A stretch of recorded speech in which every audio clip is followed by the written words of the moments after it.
Cześć kochani. Dzisiaj może tak trochę nietypowo, nie będzie o polach magnetycznych, nie będzie o suplementacji, nie będzie o odkwaszaniu, o innych historiach, ale będzie coś innego, co oczywiście jest zawsze inspirujące, bo wy mnie inspirujecie, o tym, za chwileczkę o tym powiem.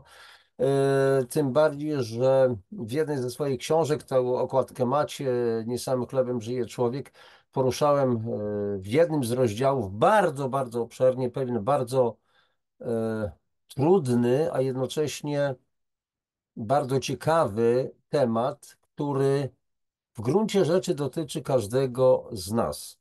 E, Co mam na myśli? Otóż pod jedną z audycji z panem Andrzejem Fiedorukiem pani Kasia Dudek, pozwolicie, że posłużę się notatką, żeby nie pomylić ani słowa. Pani Kasia Dudek zamieściła tej treści komentarz.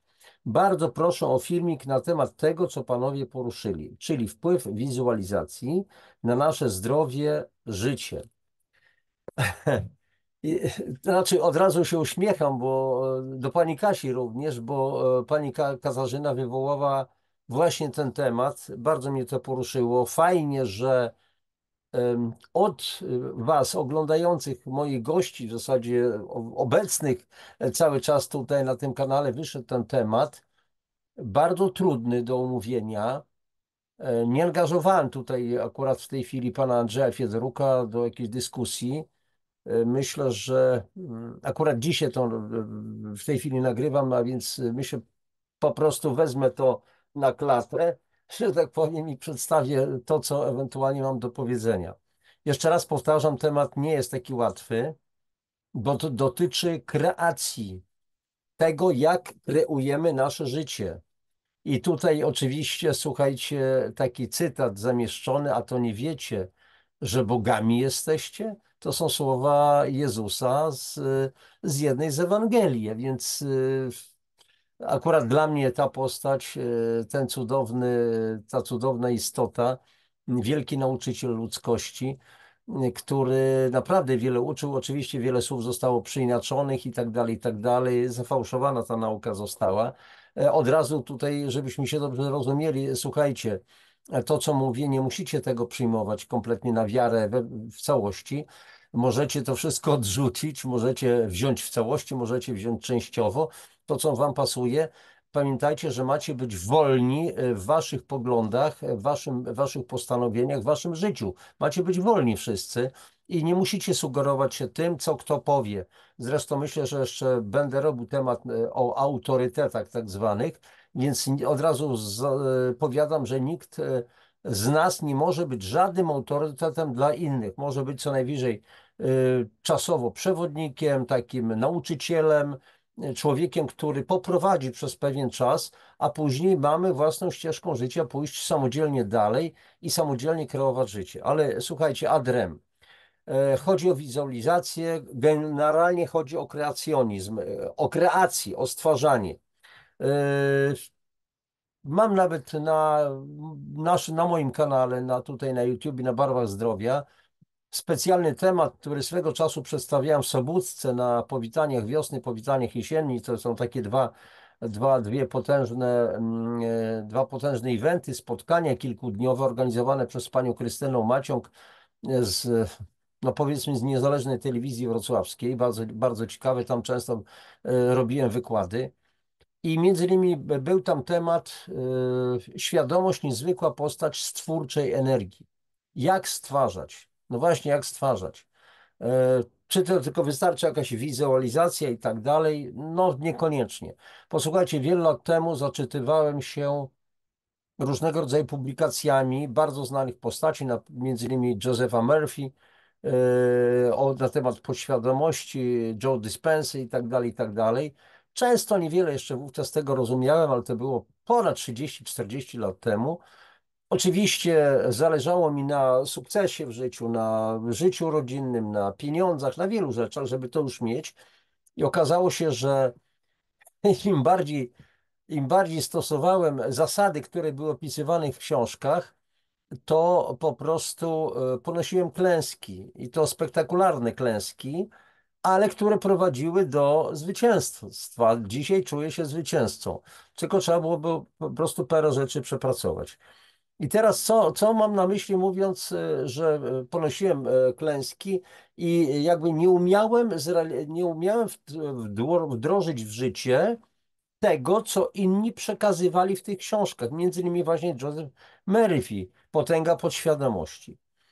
Posłuchajcie, na ten temat jest masa literatury. Podstawową literaturą jest między innymi Biblia, tylko trzeba ją przeczytać ze zrozumieniem. Ja chcąc zrozumieć, to prosiłem absolut, wszechświat, Boga, jak zwał, tak zwał. Mówiłem, Boże, daj mi Twoje boskie zrozumienie, nie ludzkie, o co w tym wszystkim chodzi. Bo akurat ta księga jest niezależnie od opisów różnych rzezi i tak dalej. Tam jest zawarta cała masa różnego rodzaju mądrości i warto ją studiować i wyławiać te po prostu mądrości. I była między innymi mowa wielokrotnie u Jezusa, powiedziane, żebyście mieli wiarę, jak to ziarnko gorczycy, to powiedzielibyście tej górze, rzuć się w morze, ona by się rzuciła w morze. Tak troszeczkę upraszczam sprawę i tyle. Oczywiście Jezus nie kazałby górze rzucać się w morze, bo po co? Po co te spektakularne jakieś cuda, nie wiadomo czemu służące, albo metaforyczne kuszanie Jezusa na pustyni, gdzie był głodny, spragniony, więc przychodzi szatan, zakładając, że to jest oczywiście prawda, nieważne. Chodzi o pewien przekaz metaforyczny, o pewną naukę. Mówi, no jesteś głodny, zobacz, zamień te kamienie na chleb. A Jezus mówił krótko, idź precz szatanie, na zasadzie nie będziesz kusił mnie, tak? Bo o co chodzi? Oczywiście mógł być głodny, spragniony, ale po co jedną materię zamieniać w drugą? Kamień w chleb. Kiedy we wszechświecie jest masa materii, masa podstawowych cząstek, z których można stworzyć sobie wszystko to, co chcemy, tak prawdę mówiąc. Oczywiście to, co chcemy, tylko trzeba umieć to stworzyć, ale o tym jeszcze zaraz będę mówił. A więc mógł się też nasycić swoje ciało tą materią, która jest dla nas niewidoczna w kosmosie, tymi cząstkami, promieniami światła chociażby. Są ludzie, którzy na przykład nie jedzą lub w ogóle nie piją, a żyją. Są takie przypadki na świecie, autentycznie. Więc lekarze dziwią się, naukowcy, jak to jest w ogóle możliwe. A więc pewnych rzeczy nasz rozum jeszcze nie rozumie, do pewnych rzeczy jeszcze nie doszliśmy i tak dalej. I teraz słuchajcie, więc jak stwarzać? Ja się naczytałem, jak mówiłem, wiele tych książek i w tych książkach oczywiście, słuchajcie, to jest pewien skrót myślowy, ta dzisiejsza moja audycja. Nie jestem w stanie przekazać tego wszystkiego, co już dzisiaj wiem, co sam kreuję. Z powodzeniem od razu powiem i każdy z Was może to samo robić. Do tego tylko trzeba dojrzeć, tak prawdę mówiąc, i wdrażać to uparcie w życie, nie patrząc na jakieś pierwsze niepowodzenia, dlatego że przyczyn niepowodzeń jest cała masa. Ja o tym piszę właśnie między innymi w tym moim rozdziale, właśnie w eksponowanej tutaj książce Nie samym chlebem żyje człowiek. Również mówię w audycji Świadomość, niezwykła postać stwórczej energii. Link do tego wykładu, do tej prelekcji znajdziecie w opisie dzisiejszej audycji, więc jeżeli zechcecie, to po prostu posłuchacie. Natomiast o co chodzi? Ja między innymi czytałem u pana Murphy'ego tego typu słowa, że słuchaj, po prostu musisz działać na podświadomość, a więc powtarzaj sobie, na przykład jeżeli chodzi o pieniądze, jestem bogaty, jestem bogaty, jestem bogaty, jestem bogaty.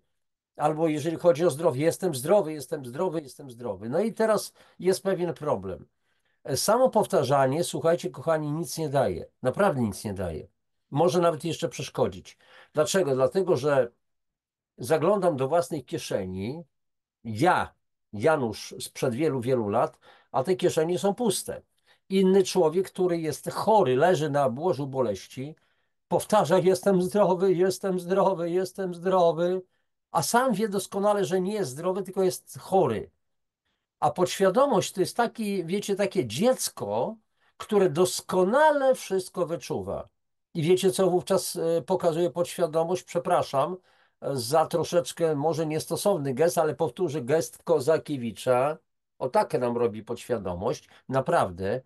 I mówi, co ty myślisz? Ty mnie oszukasz? Jesteś biedny, kochany, jesteś biedakiem, nie masz zdrowia, jesteś chory. A więc wszystkie te powtarzania nic nam po prostu nie dają, dlatego że podświadomość wie doskonale, co się z nami dzieje i nie da się oszukać. I to jest zgodne, ja słuchajcie, kiedy studiowałem Biblię, dochodziłem tam do pewnych rzeczy, o tym też u siebie piszę w tej mojej eksponowanej tutaj książce. Jest takie prawo kosmiczne, że ci, którzy mają, będzie im jeszcze dodane, a ci, którzy nie mają, będzie im nawet odebrane to, co mają. Ja wiele lat temu, jak to czytałem, myślę, co to jest boska sprawiedliwość? Co to w ogóle jest? To jest po prostu jest jakiś humbug, jakiś, o co tutaj tak naprawdę chodzi. Dopiero po wielu latach zrozumiałem jedną rzecz. Jeszcze raz powtórzę, samo powtarzanie, jestem bogaty, jestem bogaty, jestem bogaty, jestem szczęśliwy, jestem szczęśliwy, jestem szczęśliwy, kiedy nie jestem szczęśliwy, kiedy nie jestem bogaty, kiedy nie mam grosza przy duszy, kiedy nie mam zdrowia, choruję ciężko i tak dalej, nic nie da. A dlaczego nie da? Dlatego, że my nie mamy.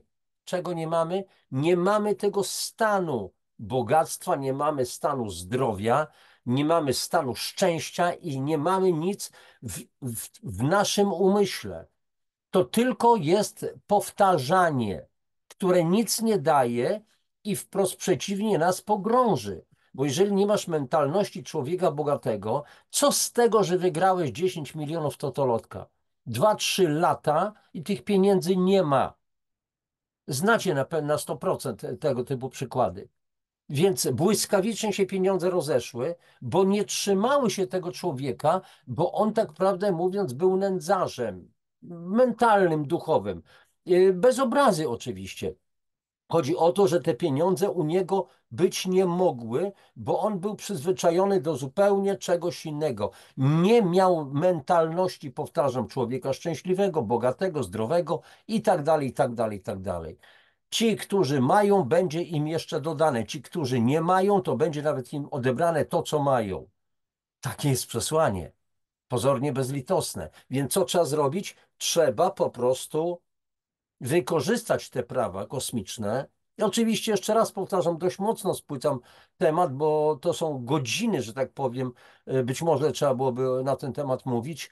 Natomiast, a więc można krócej powiedzieć, ale chodzi o to, żeby każdy z nas zaczął pracować nad sobą i żeby nie zrażał się niepowodzeniami. Więc od czego trzeba byłoby zacząć? Pierwsza podstawowa sprawa, żeby delikatnie podejść do tematu, to trzeba właśnie delikatnie postępować z podświadomością, która od razu mówić nie, to jest nieprawda. Jeżeli pójdziesz za mocno, a więc próbujesz ją oszukać. W związku z tym, co należy robić, to co ja robiłem. Doszedłem po różnych klęskach, jak powiedziałem, doszedłem już do tego, że nie. Pan Murphy ma rację, ale nie wiem dlaczego, może źle zrozumiałem, może też pomija pewne aspekty, których nie mógł w książce napisać i nie umiem do tego się odnieść, jak na razie, ale nauczyłem się jednej rzeczy, że z tą podświadomością trzeba delikatnie, czyli na zasadzie, jeżeli chodzi na przykład o pieniądze, fajnie mieć pieniądze. A co, nie jest fajnie? I to jest takie neutralne stwierdzenie. Nie mówię, że jestem bogaty, bo podświadomość, jeszcze raz powtórzę, powie mi, kogo ty chcesz zrobić i w co, z przeproszeniem. A więc fajnie mieć pieniądze, fajnie mieć pieniądze. Pieniądze są dobre. Tu przy okazji aspekt. Co my myślimy o pieniądzach? Pieniądze, nieszczęście świata, ktoś jest bogaty, czyli się musiał nakraść i tak dalej, i tak dalej. To są kalki, to są, być może zrobię również audycję na ten temat, bo tych kalek, tych programów mamy w sobie bez liku. I to nam też przeszkadza, to co rodzina wtłoczyła. My może jesteśmy biedni, ale za to honorowi. To klepiesz biedę. Jaki to honor być biedny i tak dalej, i tak dalej.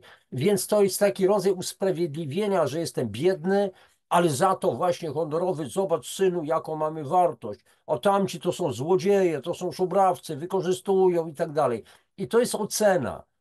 Jeżeli oceniasz innego, to wszystko przychodzi po prostu do twojego życia. To jest tak jakby naginanie pałki w jedną stronę, takiego pręta stalowego, który później odskoczy i trzepnie nas po prostu zwyczajnie w głowę. To jest ta zasada. Więc najpierw bardzo delikatnie. Fajnie mieć pieniądze. Pieniądze są fajne. Podświadomość wówczas nie powie ci, nie, nie są fajne. Nie fajnie mieć pieniędzy. Nie, ona to przyjmie. To wymaga czasu. Ile? Nie wiem, może tydzień, może dwa, może miesiąc takiego powtarzania. Fajnie mieć pieniądze. Później pomalutku lubię mieć pieniądze, lubię mieć pieniądze. Fajnie mieć pieniądze. Cały czas taki być nasyconym. Porozwieszać sobie nawet, słuchajcie, wydrukowane banknoty w powiększeniu, żeby cały czas to działało na naszą po prostu podświadomość. I zaraz do tego wrócę, do pewnych rzeczy. I teraz, a więc pomału przygotowywać podświadomość. Dobrze, stwierdzam fakt, tak, dzisiaj jestem chory, bo się nie da oszukać podświadomości. Jeżeli leżę na łóżku, przyjmuję leki i źle się czuję, to znaczy, że jestem chory. Tak jest, taki jest fakt. Faktom się nie zaprzeczy. Natomiast co z tym można zrobić? Fajnie jest być zdrowym, fajnie cieszyć się zdrowym ciałem, fajnie cieszyć się sprawnością. Fajnie jest być zdrowym i leżycie sobie na przykład na tym łóżku i wyobrażacie sobie, o, tutaj znowu mi przypomina się pewna historia Justyny, pewnej mojej znajomej, która wyobrażała sobie, akurat dziewczyna zachorowała na raka sutka, raka piersi, już była na chemii, między innymi chyba była czerwona chemia, czyli czerwony diabeł. To było naprawdę już makabryczne. I akurat trafiła na nasz kompleksowy program zdrowia, gdzieś tam, po prostu chyba 2 czy 3 lata temu, nie wiem dokładnie. I zresztą napisała na ten temat książkę, więc jak ktoś będzie chciał, to być może tutaj się ta książka u mnie na stronie pojawi. Zresztą razem w tej chwili prowadzimy po prostu takie dwudniowe forum zdrowia, konferencję zdrowia i urody, akurat w Lublinie. I ona sobie, wiecie, wyobrażała, jak już trafiła na ten nasz program, czyli wspomaganie organizmu naturalnymi suplementami, ona wyobrażała sobie, mówiła o tym kilka razy już na szkoleniach, że wyobrażała siebie jako staruszka, to jest młoda dziewczyna, 40 parę lat kobieta. Wyobrażała siebie jako taką starszą panią, świetnie zakonserwowaną, że tak powiem, świetnie wyglądającą, otoczoną wnukami. I dodatkowo wyobrażała sobie ciągle, że ona jeździ na nartach, cieszy się życiem. To jest ta właściwa wizualizacja. Tu nie oszukujemy podświadomości, a więc mówię tak, dzisiaj oczywiście jest problem, mam problem, jestem chory, jestem chora, natomiast mam prawo do zdrowia. I podświadomość wówczas to przyjmuje, bo to jest stwierdzenie takie neutralne dość mocno, a więc mam prawo do zdrowia. Jak fajnie cieszyć się zdrowiem, jak fajnie korzystać ze zdrowia, jak fajnie korzystać z własnej sprawności, jak cieszyć się sprawnym ciałem, które potrafi biegać, tańczyć, pływać, biegać po plaży i wyobrażać sobie wówczas trzeba siebie biegającego na plaży, po piasku, w letniej sukience, kiedy stopy omywa po prostu woda morska, wieje bryza, po prostu czujemy się szczęśliwi w otoczeniu swoich znajomych, gdzieś na łonie natury i tak dalej. I to na tym polegać ma wizualizacja, natomiast nie powtarzanie czegoś, co nie jest zgodne z prawdą na dzisiaj. Jeżeli już jest postęp powiedzmy w leczeniu, to mogę mówić, czuję się coraz lepiej. Czuję się coraz lepiej. I to jest zgodne z prawdą, bo się czuję coraz lepiej. Ale fajnie. Dzisiaj mogłem wstać z łóżka po miesiącu leżenia ciągłego. Fantastycznie. Robię postępy w leczeniu, w powrocie do zdrowia. Dziękuję Wszechświatowi, dziękuję Bogu, Allahowi, Gicze Manitu. Jak zwał, tak zwał. Każdy może mieć swoje wyobrażenie, powiedzmy, jakieś bóstwa tego genialnego kreatora i dziękować. Po prostu być wdzięcznym za każdy dzień. Za każdy dzień, za to lepsze samopoczucie, za to, że dzisiaj wstaliśmy właśnie z łóżka i tak dalej, i tak dalej. To jest moim zdaniem, nie musicie jeszcze raz powtarzam tego przyjmować, moja ścieżka.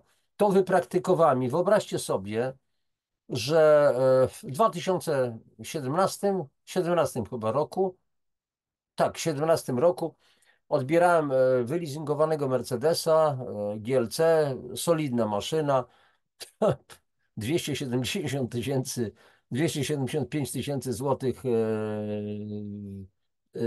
nówka sztuka tak zwana.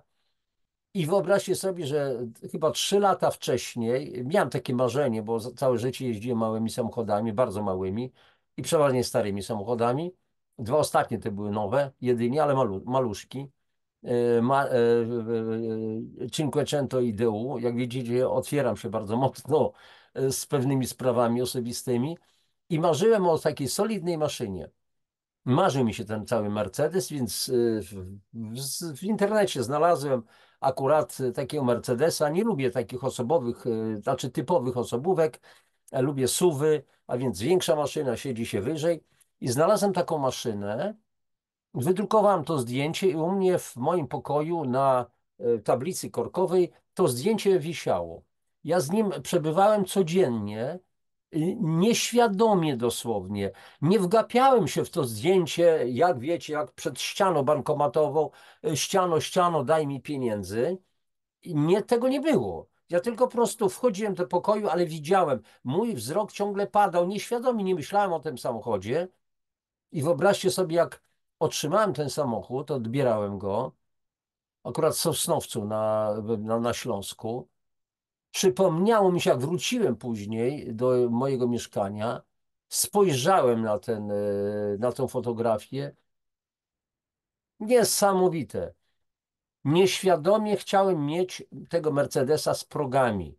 Tak, znaczy na tym zdjęciu był Mercedes z progami, a ja bardzo chciałem z progami mieć, ale nie patrzyłem nawet na to zdjęcie. Dalej, samochód, który wziąłem, oczywiście miał relingi, był bardzo wypasiony. Na tym zdjęciu były relingi. Dopiero po tym fakcie, słuchajcie, zrozumiałem, że nasycałem się tym wszystkim cały czas i to wchodziło w moją taką przestrzeń podświadomą i to się stworzyło, tak prawdę mówiąc. A więc zobaczcie, wykreowałem to i to nie było tylko to jedno. To tak samo było z pisaniem moich książek wiele lat temu, wiele lat temu. Otrzymałem taki przekaz, no jestem trochę dziwak, nie z tej ziemi, że w 2000 roku chyba wydałem 2 książki z wielkim trudem. Wydałem 2 książki, później otrzymałem przekaz, że będziesz pisał następne książki. Tematy, wiedza przyjdą we właściwym czasie. Mówię, Boże, jakie książki? Ja wszystko już napisałem. Nie mam żadnej więcej wiedzy. Nie mam żadnych pomysłów. A później otworzył się sezam, bo już zakiełkowała mi myśl. Zostało to gdzieś mi wtłoczone, że będzie to znaczy, że to już jest. Że to już jest. I teraz słuchajcie, a więc każdy z nas jest kreatorem własnego życia. Zobaczcie, jaka moc tkwi w takich prostych powiedzeniach. Każdy jest kowalem własnego losu. A, tam gadanie, świat jest nędzny, ludzie są podli i tak dalej. No jeżeli to będziesz powtarzał, to kreujesz taki świat. Przyciągasz dokładnie to, o czym mówisz, o czym myślisz, o czym śnisz. Jeżeli nasze myśli są niskie, ciemne, to będziemy stworzyć własny świat, taki sam, niski, ciemny. I jest taka wspaniała książka, zresztą w tej mojej książce ja wielokrotnie cytaty zamieszczam z niej, Życie i nauka mistrzów Dalekiego Wschodu, autorstwa Amerykanina Bert T. Spalding, gdzie występuje między innymi Jezus i który mówi, każdą myśl najniższą, najciemniejszą możesz natychmiast zamienić na myśl najwyższą, najjaśniejszą. To wszystko zależy od ciebie. A to nie wiecie, że bogami jesteście? No i teraz słuchajcie, no bo to są takie trochę no, filozoficzny temat, ale bardzo rzeczowy, bardzo konkretny. Słuchajcie, nie przypadkiem Jezus te słowa powiedział, bo jesteśmy podobni do Stwórcy, do genialnego kreatora. Ale wiecie co, że jest taki powiedziany fragment w Biblii, że Bóg stworzył nas na obraz i podobieństwo swoje. No więc jeżeli patrzę na moje ciało, dwie ręce, dwie nogi, para oczu, para uszu i tak dalej, to Bóg też jest taki jak my, bo tak nas stworzył, tak? No dobrze, ale Bóg stworzył nas kobietą i mężczyzną. To w takim razie można się, wiecie, doszukiwać różnych cech anatomicznych. To znaczy, zaraz, Bóg jest bardziej podobny do kobiety czy do mężczyzny? I już nie chcę się zagłębiać bardziej prowokacyjnie w niektóre rzeczy. O tym piszę właśnie w mojej książce, bardzo prowokacyjnie. Ale jest sprawa taka, zobaczcie, że w ten sposób my stwarzamy Boga na obraz i podobieństwo nasze. To znaczy, jeżeli my mamy takie ciało, to Bóg też jest taki cielesny. A tu nie chodzi o to. Chodzi o to, że stworzył nas na obraz i podobieństwo swoje, jeżeli chodzi o moc kreacji. My możemy stwarzać. A co nie stwarzamy? Na przykład nie rodzą się dzieci, nie sprowadzamy ich na świat, bo otrzymaliśmy moc kreacji. Zwierzęta również, rośliny również. To jest boski zamysł rozmnażania, zasiedlania. Tylko pytanie, co my mamy też w głowach, co my dalej możemy robić jako istoty ludzkie. Jeżeli jest powiedziane, czyńcie sobie ziemię poddaną, a ziemia to jest też pewna metafora, całe życie swoje czyńcie poddane sobie, to w jaki sposób? To znaczy, że możemy z ziemi niszczyć, wybijać zwierzęta, niszczyć rośliny pestycydami i tak dalej, niszczyć jedni drugich, wywoływać wojny. Czy o to chodzi? A więc jakie mamy kreacje? Co wizualizujemy sobie? Przychodzi na przykład, macie powiadomienie na poczcie, że jakieś pismo z jakiegoś urzędu, na przykład z urzędu skarbowego. I co wówczas czujemy? Telepka, tak? Bo już coś bardzo negatywnie odczuwamy. Podam wam taki przykład. Kiedyś, wiele lat temu, bo prowadziłem niezależnie od tak zwanej pracy etatowej, działalność gospodarczą i przychodzi do mnie moja sąsiadka, panie Januszu, tu takie pisemko, taki druk jest do pana. Otwartym tekstem, nie w kopercie, nic, jakiś tam rozprowadzający taki, nazwijmy to listonosz Urzędu Skarbowego, zatrudniony przez urząd, roznosił. Nie było mnie w domu, dostarczył sąsiadce. I ta sąsiadka widzi, że proszę się zgłosić do Urzędu Skarbowego w związku z pomyłką w jakimś tam picie. W przeciwnym wypadku grozi kara 10 000 złotych czy coś takiego. Boże, co ja takiego zrobiłem? Nic nie czuję, żadnych jakichś grzechów, że tak powiem, na sumieniu, ale idę do tego Urzędu Skarbowego i cały ja jestem nastawiony już, no jest kara, jakieś popełniłem wykroczenie. Jakie? Ile to mi przysądzą i tak dalej. Wiecie, jak to jest z tym Urzędem Skarbowym. Ale wcześniej poprosiłem, mówię, Boże, postaw mi życzliwych ludzi na drodze. Weź ty rozkmin to sam tą sprawę w ogóle. To jest takim, przepraszam, moim językiem. Zachodzę do Urzędu Skarbowego, o co się okazuje? No proszę pana, no sprawdza dziewczyna, pomyliłem się na swoją niekorzyść o 5 groszy. Na swoją niekorzyść. A oni przysłali, mówię, to dlaczego państwo tak mnie straszycie? Dlaczego tu jest mowa o tym, że będę płacił jakiś mandat, jakieś coś? Albo wie pan, bo zostały takie stare druki, to wysyłamy na tej zasadzie. Po prostu w tej chwili chcę abstrahować od tej sytuacji. To było nieludzkie, głupie i tak dalej, ale było. Ale było. I teraz zobaczcie, jak międli nasz umysł od razu stwarza czarne scenariusze zamiast tych jasnych, zamiast tych dobrych scenariuszy. I to jest ten błąd, który my popełniamy, bo co najmniej 99% czarnych scenariuszy wyrzucamy do kosza, bo życie jest cudowniejsze niż nam się wydaje. Jeżeli tylko oczekujemy, że będzie źle, mam takich znajomych, którzy są tak destrukcyjni, kończę z nimi w ogóle często jakieś rozmowy, czy w ogóle kontaktowanie się, bo tylko narzekania, narzekanie, narzekanie. A po co mi to? Do czego nam to? A więc wracając do tego pierwotnego tematu, do pani Katarzyny, y, tak? Pani Katarzyny, oczywiście. Tak, pani Kasi Dudek. Więc jak po prostu stwarzać? Słuchajcie, przede wszystkim powinniśmy być optymistami, cokolwiek by się nie działo. Bo jeżeli dzisiaj jest ciężko, nasze życie, słuchajcie, to jest sinusoida. Raz na górze, raz na wozie, raz pod wozem. Taka jest prawda. Raz jest gorzej, raz jest lepiej, ale generalnie Tak jak ze stresami, nieważne co przeżywasz, tylko jak przeżywasz. Więc mówię, wracam do kreacji, do wizualizacji, do tych wszystkich innych rzeczy. Słuchajcie, widźcie siebie w sytuacjach cudownych. Nawet jeżeli dzisiaj jest no podle, bo tak bywa, życie takie jest, bo sprowadziliśmy często coś na siebie, to widzcie siebie mimo wszystko w dobrych okolicznościach, siebie jako szczęśliwych. Kiedyś słyszałem o takim przypadku kobiety, pani, która uległa ciężkiemu wypadkowi. Nikt nie dawał jej szans, mąż się zrostał z nią, bo nie dał rady wytrzymać, opieka, te inne historie. I ona leżąc bezwładnie na łóżku kilka miesięcy, ona tylko kreowała siebie jako zdrową, szczęśliwą, sprawną i tak dalej. Oczywiście ktoś może powiedzieć, że to jest jakaś bzdura i tak dalej, że to jest nieprawda. To była prawda, to jest prawda. Nie mogę tego akurat filmu znaleźć na YouTubie, bardzo trudno, ale wiem, że był i jest gdzieś. Być może kiedyś go znajdę, to po prostu podlinkuję.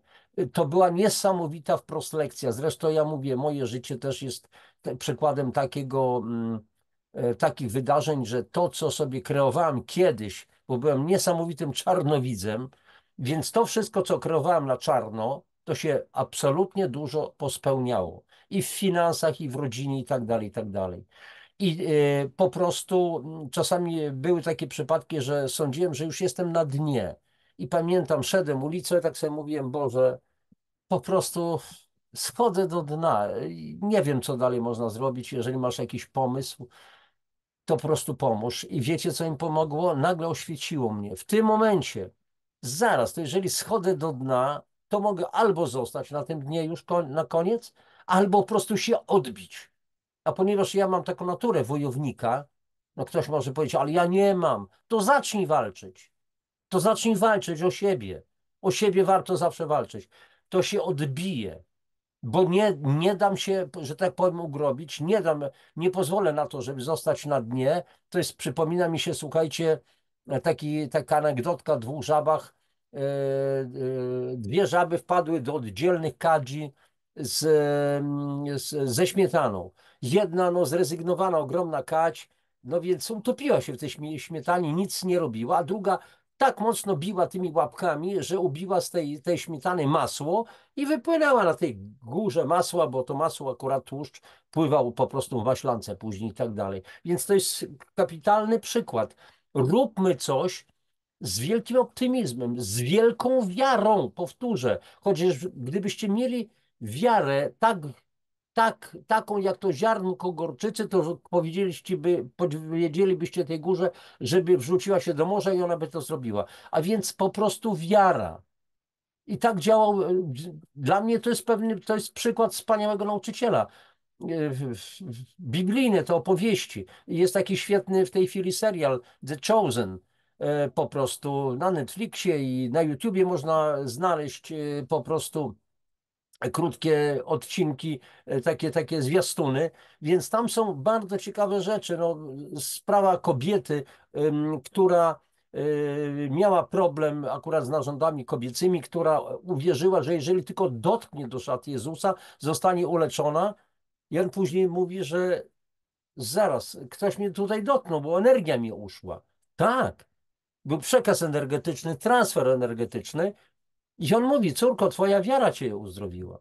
Wielka wiara. Oczywiście można powiedzieć, że to, co mówię, to jest jakieś głupoty, że jestem folia, szur.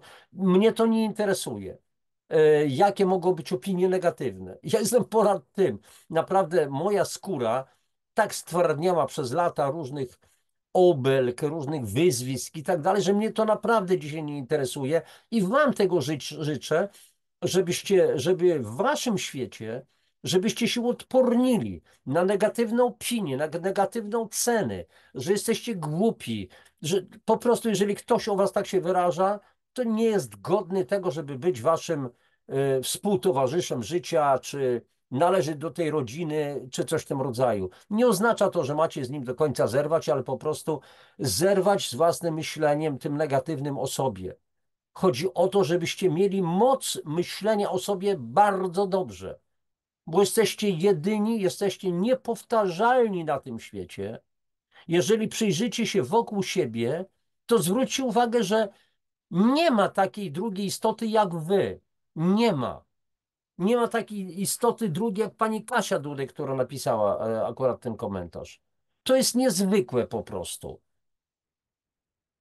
I w związku z tym trzeba siebie kochać i wiedzieć, że wy zasługujecie na wszystko, co najlepsze.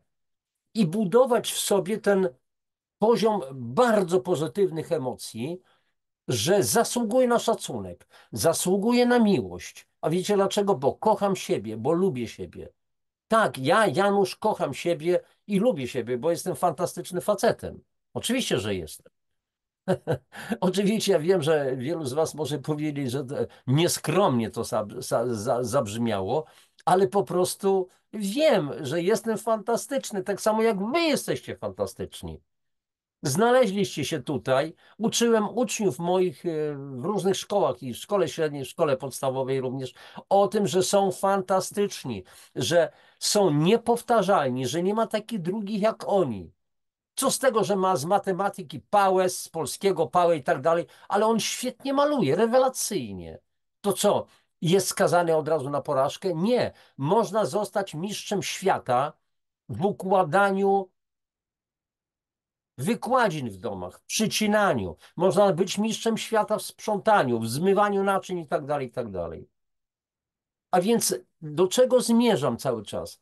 Chodzi o to, żeby mieć, budować w sobie poczucie cudownej, ogromnej swojej wartości. Bez zadzierania oczywiście nosa do góry, bez patrzenia na innych też z góry, bo ja już jestem taki cudowny, taki wspaniały, to reszta jest do D. Nie, nie, nie, nie, uchowaj Boże. To doprowadzi do klęski wcześniej czy później. Trzeba widzieć również tych innych ludzi wspaniałymi. I chodzi o to, żeby nie robić z tego wyścigu szczurów, bo ja muszę coś, bo czegoś za mało jest, za mało pieniędzy, za mało kobiet, za mało ziemi, za mało czegoś innego. Nie, wszystkiego jest pod dostatkiem. Mamy wszystkiego pod dostatkiem we wszechświecie. Trzeba w to uwierzyć i jeszcze raz powtarzam, budować poczucie swojej wartości. Poczucie być. Zobaczcie, co powiedział, czy poczucie, co powiedział genialny Szekspir. To be or not to be. That is the question. Być albo nie być. Oto jest pytanie. A więc być czy mieć? No, jak już będę miał pieniądze, to wtedy będę studiował coś tam, to wtedy tamto. Nie, kochany, najpierw być. I tutaj kłócę się z pewnym niejakim Kartezjuszem, René Descartes, który powiedział, że myślę, więc jestem. A ja mówię, jestem, więc myślę. Oczywiście jest to pewien skrót myślowy. Istnieją. No ktoś może powiedzieć, no dobrze, człowieku, masz mózg, a rośliny nie mają mózgu. Zwierzęta mają mózg, ale one nie myślą. Skąd my wiemy, że nie myślą? Przecież drzewa się porozumiewają między sobą. Przesyłają między sobą sygnały. Te społeczeństwa tak zwane prymitywne, o których biali uważali, że prymitywne, na przykład Indianie, jeżeli chcieli ściąć drzewo, jeżeli chcieli zabić bizona, żeby go zjeść, utrzymać rodzinę przy życiu, to najpierw modlili się do ducha drzewa albo do ducha bizona, że o to, żeby można było odebrać życie, bo to jest potrzebne, to drewno, to mięso, ta skóra, te ścięgna i tak dalej, do wyżywienia i dziękowali z góry za to, że ten bizon, to drewno, to drzewo oddaje się, tak, że tak powiem, daje sobie odebrać jakby życie. W tym jest po prostu wielka mądrość. Ktoś może powiedzieć, że opowiada mądrony, niech sobie mówi. Każdy ma prawo do własnego myślenia.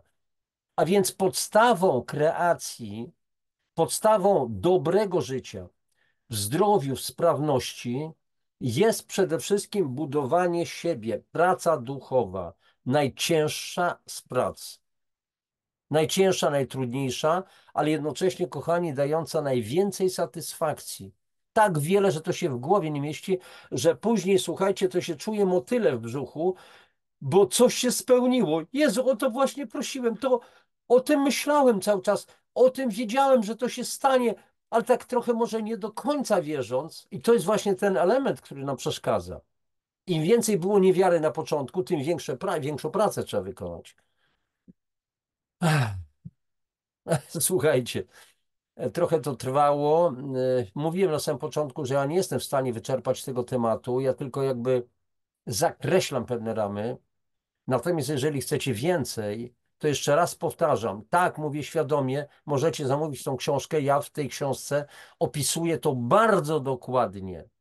Jak stwarzać? Jest taki oddzielny rozdział, jak stwarzać. Mówię o przeszkodach w stwarzaniu. Jeżeli chcecie, zajrzyjcie do linku, który będzie w opisie tej audycji. Świadomość, niezwykła postać stwórczej energii. Ten temat lub nieco inny, ale link będzie podany. Wtedy będziecie wiedzieli więcej na ten temat, szczególnie o przeszkodach. Nie można też być taką chorągiewką, raz tu, raz tak. Wiesz, no pieniądze, pieniądze, fajnie mieć pieniądze. No dobra, ale czy ja jestem w stanie mieć te pieniądze? Chyba mi się nie uda. Już koniec, kropka. Albo tego typu jakieś gadanie. Chciałbym mieć pieniądze, chciałbym mieć pieniądze, chcę mieć pieniądze. No to jest przecież pozytywne, Janusz. No ja przecież mówię, że chcę mieć pieniądze. Zgadza się. I twoja prośba zostanie zrealizowana. Ponieważ mówisz, że chcesz mieć pieniądze, to ja ci stworzę większe chcenie. I będziesz jeszcze więcej chciał, bo, bo po prostu chcesz, ty tylko chcesz. Nie mówisz, że mam pieniądze, ale nie w pierwszym etapie tej pracy nad sobą, bo jak powiedziałem na początku, jeżeli już mówię, że mam pieniądze, jestem bogaty, a nie mam poczucia tego bogactwa wewnętrznego w sobie, to nie dostaniesz i jeszcze stracisz, bo oszukujesz podświadomość. To są moje doświadczenia. Możecie nie wierzyć, ale ja wiem, o czym mówię, jeżeli chodzi o moje życie i życie o wielu innych ludzi. Albo słuchajcie modlitwy. Boże, daj mi zdrowie, przecież widzisz, jak cierpię, jaki jestem chory. To się nie spełni kompletnie. Dlaczego? Dlatego, że stwierdzasz, że jesteś chory. To poszło w eter. I koniec, kropka. I teraz wyobraźcie sobie tak zwyczajnie po ludzku, że macie swoich znajomków, którzy przychodzą was odwiedzać, bo jesteście na przykład chorzy i ciągle oni słyszą, Boże, z tego słuchać się nie da, wiecie, jak ja cierpię, jak mnie boli, a lekarze nie dają mi szansy, a to, a tamto i siamto, to się już odechciewa, tym znajomym się aż ulewa. Albo inny przykład, że jest biedak i ciągle narzeka, więc jego znajomi już omijają go z daleka, mają go dość. Więc jak ma to dotrzeć do absolutu? Uwzględnijmy te nasze życiowe, ludzkie jakby zachowania w stosunku do absolutu. Ma się już dość tego gadania, tego ględzenia o tym, że jestem biedny, że mnie nie stać, że to, że tamto.